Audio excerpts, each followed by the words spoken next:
Ya Surga, karya Saifuddin Famsa. Namanya Ahmad, seorang anak yang pandai dan cerdas sejak kecil. Setiap langkah pendidikannya, Ahmad selalu berhasil menorehkan prestasi gemilang. Mulai dari sekolah dasar hingga perguruan tinggi, Ahmad selalu menjadi bintang yang bersinar di mata semua orang.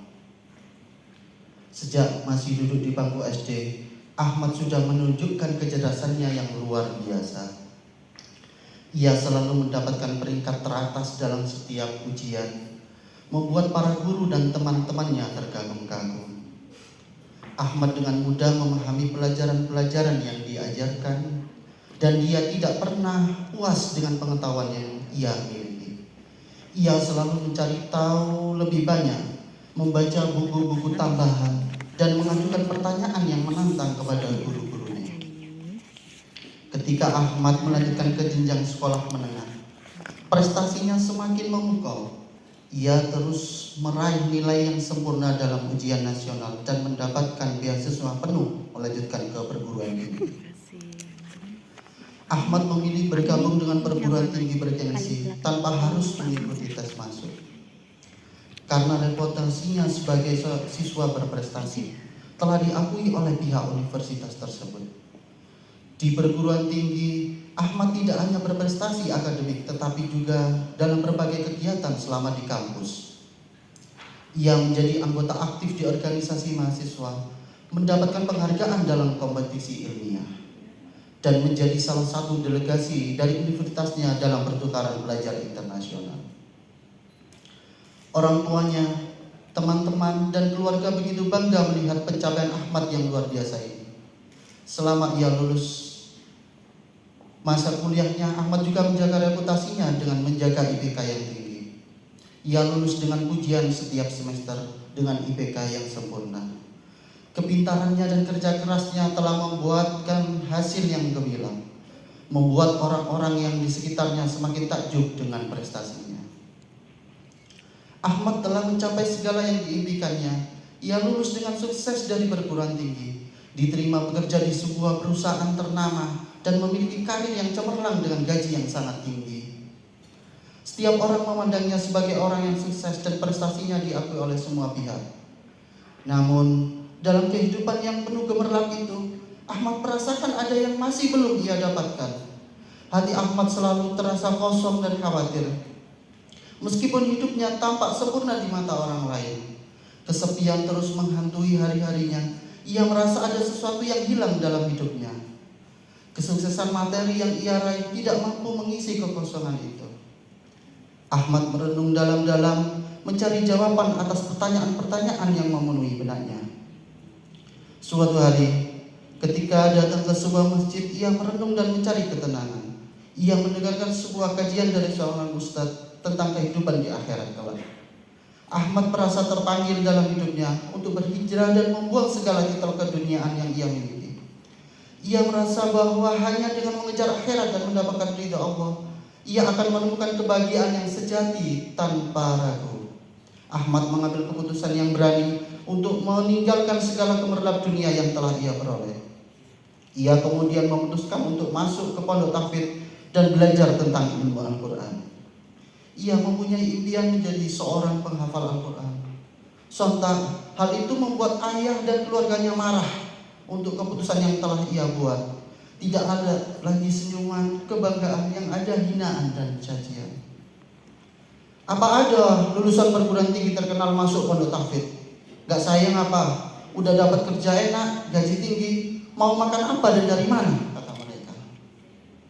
Ya, pertanyaan itu terus menyerang dan menyudutkan dirinya.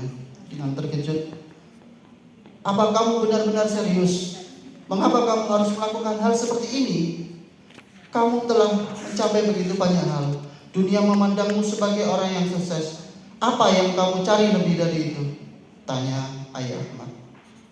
Wahai ayah, aku merasakan kekosongan yang tidak bisa diisi oleh kesuksesan materi. Aku mencari makna yang lebih dalam hidup ini. Aku ingin menjalani hidup dengan penuh keikhlasan dan mengarahkan segala tindakanku kepada Allah SWT. Aku memahami kekhawatiran ayah, tapi aku yakin bahwa Allah akan memberikan petunjuk dan dukungannya dalam perjalanan hidupku.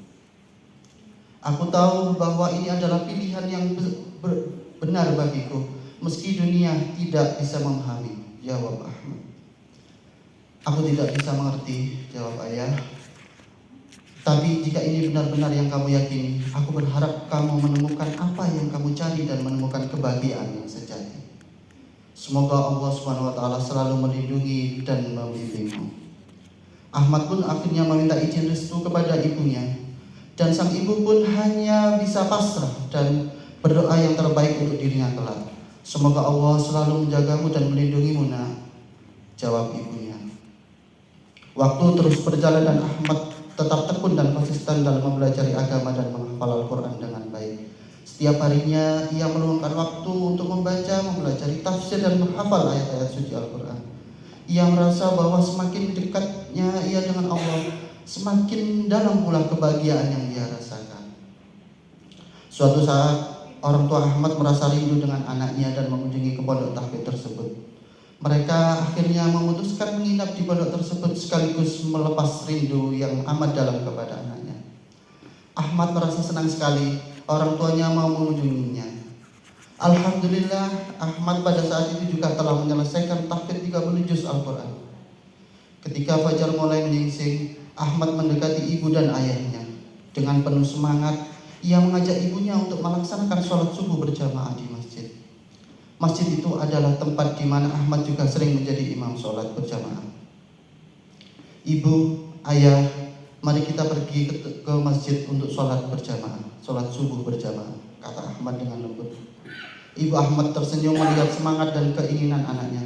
Meski sedikit terkejut dengan ajakan Ahmad untuk sholat di masjid pada pagi hari yang masih gelap, ia melihat kepercayaan dan kebahagiaan yang ada dalam hati anaknya. Tentu, nak, aku akan siap dalam sekejap, jawab ibu Ahmad dengan senyum hangat. Ahmad dan ibunya bersiap dengan cepat dan segera berangkat menuju masjid.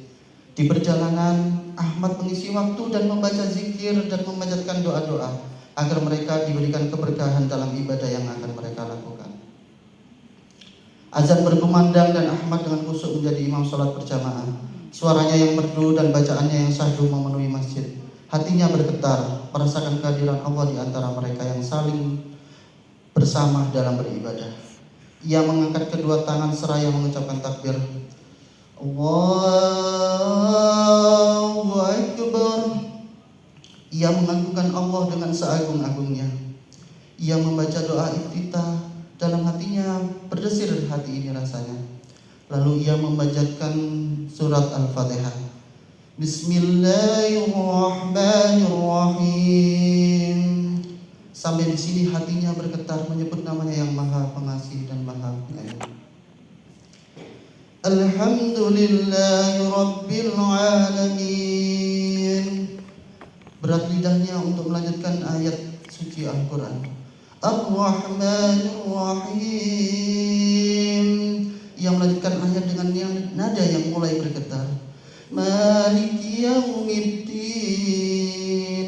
Kali ini ia sudah tak kuasa menahan tangisnya.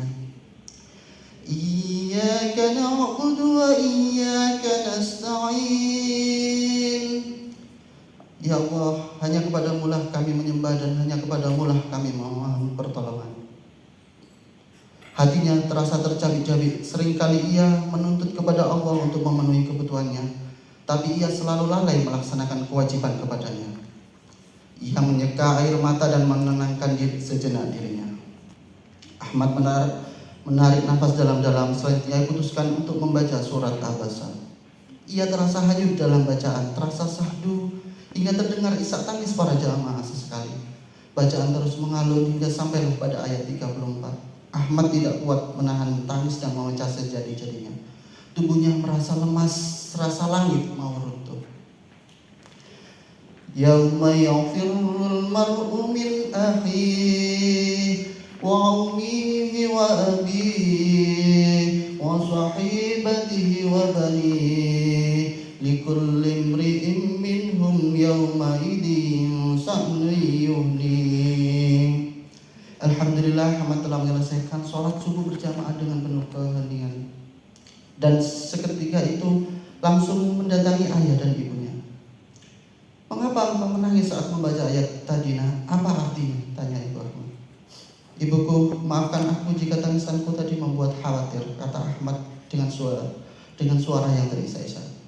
"Wahai ibuku tercinta, ayat yang aku baca tadi adalah dari surat Abasa ayat 34. Yang artinya adalah pada hari itu, pada hari kiamat saat di huru hara di padang mahsyar, manusia akan lari dari keluarganya, saudaranya, ibunya, bapaknya, istri dan anak-anaknya. Pada hari itu setiap orang dari mereka akan memilih urusan yang cukup menyibukkan dengan dirinya. Tangisanku tadi bukanlah tangisan kesedihan, wahai ibu. Tangisanku adalah tangisan keinsafan dan kepasrahan kepada Allah. Ayat tersebut mengingatkanku bahwa di akhirat nanti tidak ada hubungan antara keluarga atau kekayaan di dunia yang dapat menyelamatkan kita. Kita akan diuji sendiri dan harus bertanggung jawab atas amal perbuatan kita di dunia. Semuanya sibuk dengan urusannya masing-masing. Bila kita kaya, orang akan memuji dengan sebutan orang berjaya. Namun ketika kiamat terjadi, apalah gunanya dengan pujian-pujian manusia itu? Semua akan meninggalkan